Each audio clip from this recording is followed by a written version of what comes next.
Hello and welcome back to Inquisitor Martyr. Last time we kept going with the base game story, found Klosterheim on the Martyr, and now we're going to enter the Stasis Chamber.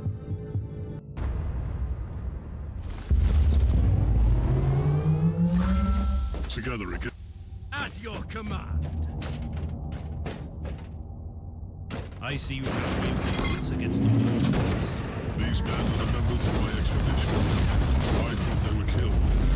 So, I've been thinking lately, I was talking to a friend of mine while we were playing Elden Ring, and we're talking about like Battlefield 2042, and how they announced, oh, we're gonna revamp some of the maps and finally add like VoIP and all this other stuff.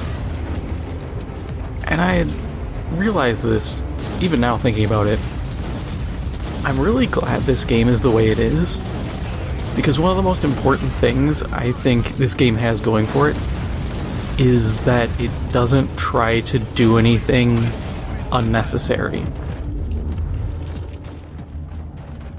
You know, we see that once again 2042, where they added Hazard Zone, a mode that I cannot for the life of me tell you what good the mode actually has to it.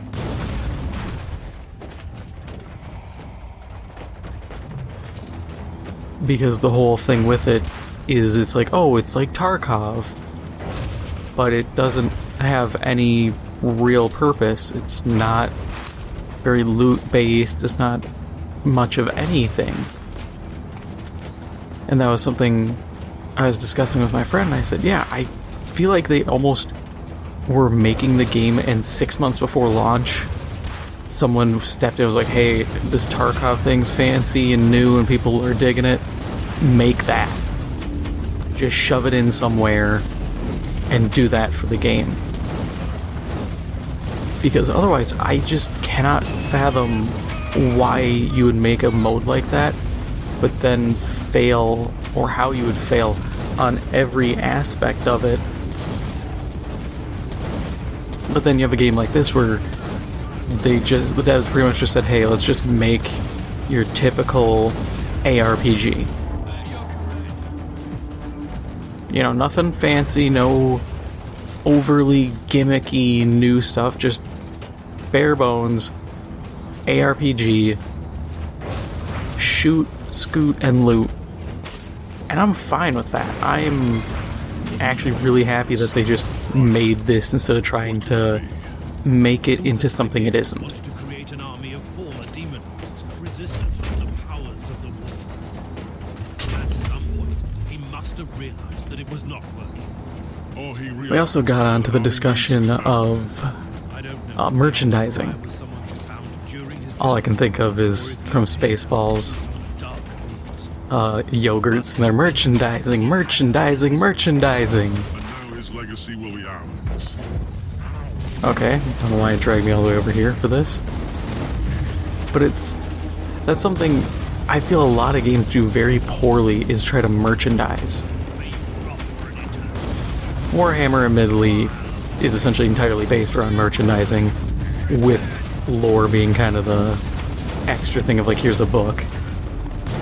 But, and this is a question I have for you, oh mighty viewer, what would you want in terms of like 40K merch?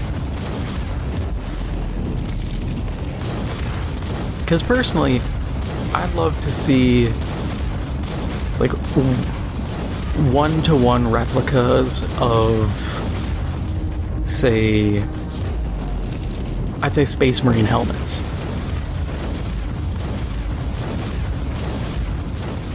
I think that would be cool, because I'd love to get like a Chaos Space Marine helmet, get me like a Thousand Suns helmet, get a Night Lords, get maybe a Plague Marine helmet, you know, cool stuff like that, that I think offers something of interest, and it's a cool collector piece that you can, you know, sit somewhere and it just looks really nice. Because we were talking about that, and how I had saw apparently on GameStop's site, you could buy, what was it? The Nezarec Sin helmet from Destiny. But it's like a 9-inch version. And I had said, you know, why don't they just make full-scale replicas? I can buy full-scale replicas of Star Wars helmets for like 100, 150 bucks. Why not do that with, you know, Destiny with exotic helmets? Why not do that with the weapons? You can even do that to a degree with 40K.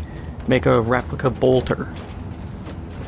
Some of them would get pretty expensive, like anything a Terminator uses. You're not going to be able to get a cheap full-size replica of like a Reaper autocannon. As cool as it may be, that's going to be a couple hundred. Anything useful?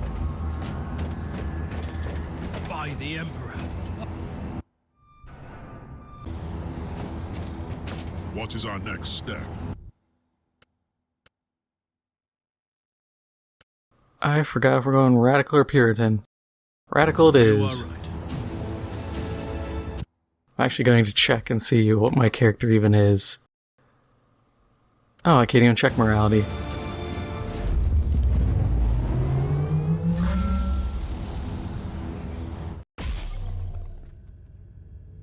Yeah, new perk slot.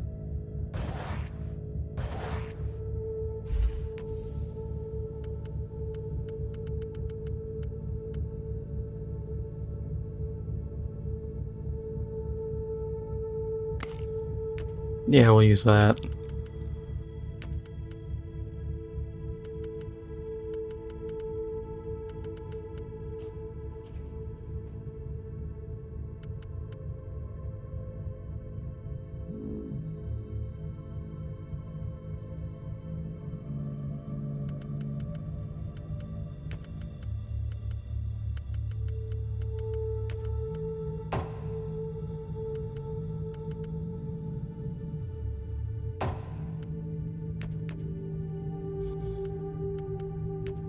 Alright, what last perk do we want to run?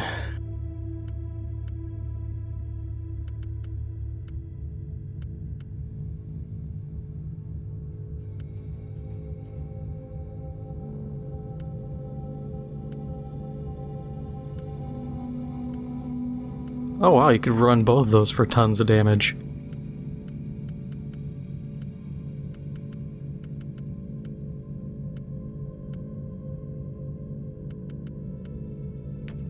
We'll do Warp Heat on kill. Captain, are you serious? You want me... Captain? You... Inquisitor. Captain?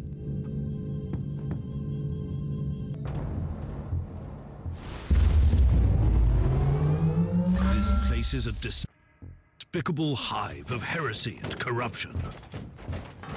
Our crew members became wanted fugitives after the purge. They found refuge and sought to make a livelihood the best way they could. It still won't absolve them from their sins against the Imperium. What should I be looking for? Each of our void stations had a harbor master to supervise the operation of the port facilities. If the Cavalier still frequents this place, which I'm sure it does, this man must know its whereabouts.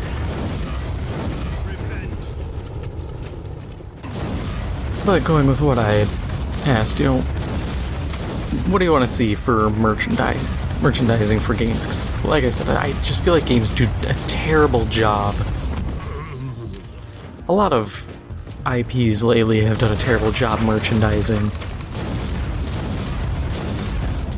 I had mentioned it long ago, but I remember going back to Destiny, they sat there and were like, oh, if you complete like the seasonal PvP challenges, you unlock the ability to buy like a 1/4 scale of a hand cannon. And I just thought, why would I buy a 1/4 scale? And on top of that, what the hell is this idea of unlocking the ability to buy stuff? You know, you have to be insane to sit here and be like, how do I get people to buy stuff? Oh, I know. Convince them it's a privilege to spend the money. I mean, it makes sense. People are stupid, and the idea of prestige by being able to afford something or get something that's limited run is a weird, deep-seated thing with people. That's how Supreme became a thing. You know, morons spend hundreds of dollars on a white tee that has a red bar that says Supreme on it. The Supreme brick. Admittedly, I really want Supreme bricks. I want to get a bunch. I want to make a fireplace. And then see if I can sell a house using that as a selling point and spike the price like 4 times its value. Because, you know, how many houses have a Supreme branded fireplace? But, yeah, that's a weird bit of psychology, being able to effectively dupe people into seeing that as something to be proud of. You know, you have the privilege, you have the special access to buying this. You know, I feel like you could probably, if you make a quality product, you would be able to make more selling it to the masses. But I think that goes completely against what, especially when it comes to like fast fashion or some of these game memorabilia pieces are. They're not quality. If I may, do you think that if I They're probably just like cheap injection molds. I mean, I've talked to a buddy of mine who has a bunch of 3D printers, and I had said, hey, if I could get you like a 3D model of some Destiny exotics, could you just print them for me? And he goes, yeah. You might need to use like his bigger printer or cut the models into parts and then attach them, but he could just print them for way cheaper. It's effectively at that point just the cost of plastic. And more people are getting into 3D printing, since you can realistically do a ton with 3D printing. Make parts for stuff or replacements. You can just flat out make stuff that you want, or make replica game memorabilia and items.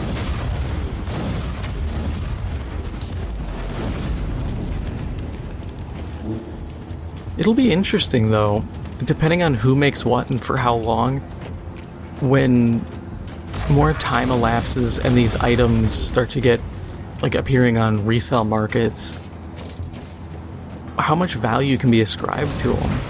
Because they're not official merchandise, but if they're high enough quality, they can kind of be seen as almost a limited run unto themselves. But I guess that could be said about a lot of, for instance, cosplay items. When you see some of the professional people making very high quality parts and weapons and whatnot, you have to kind of ask, is there a resale market for this? You know, I can't exactly buy or utilize an outfit used by some cosplayers due to size or in some cases gender, but I can use, you know, I can always use as a decoration a piece of weaponry.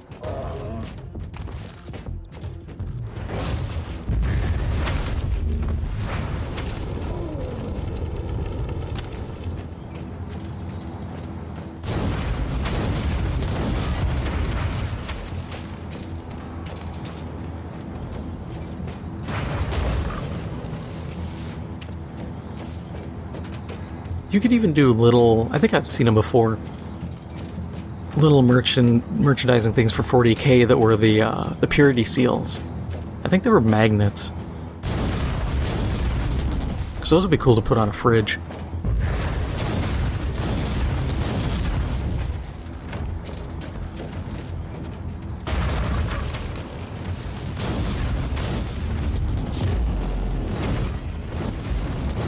Be the IT guy with purity seal magnets for stuff. Just don't put them on computers, God. okay, I fixed your computer, and bless it, put it on their computer, instantly just starts freaking out.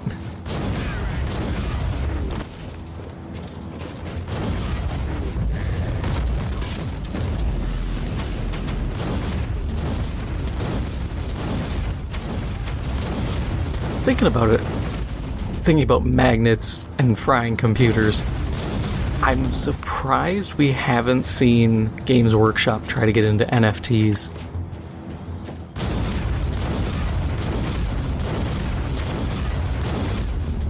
I mean, that seems... poor business decisions, that seems like it'd be right up their alley to be like, hey, let's try one of these non-fungible tokens. All the kids are talking about, that's gonna totally not make our fans hate us, right?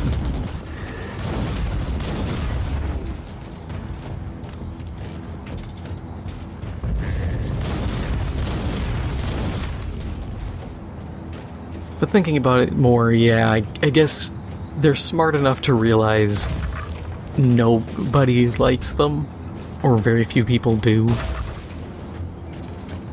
And it's just not worth the effort to make the NFTs and sell them and try to finagle that.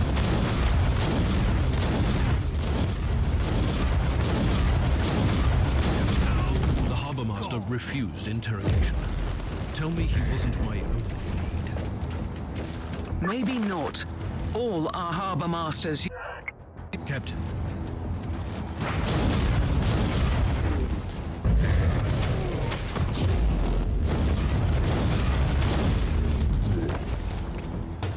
Man, I'm really... I can't say that. As I say, I really think that this class is even more of a nuker.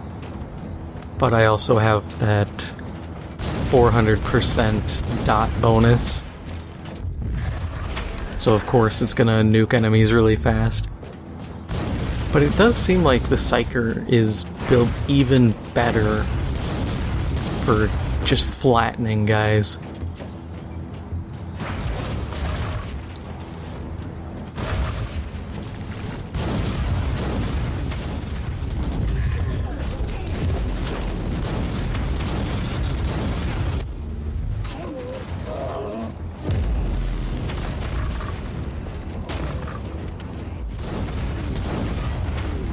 Captain Grexus,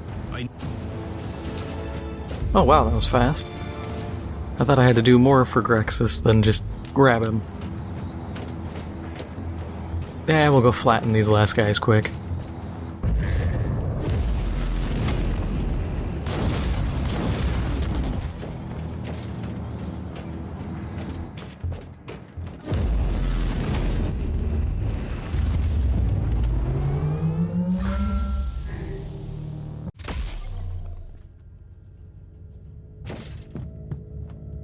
Alright, and that is all for now. If you enjoyed this episode, make sure to hit the like button, it helps out the channel a lot, and if you haven't already, make sure to hit the subscribe button. Thank you for watching, and I'll see you in the next one.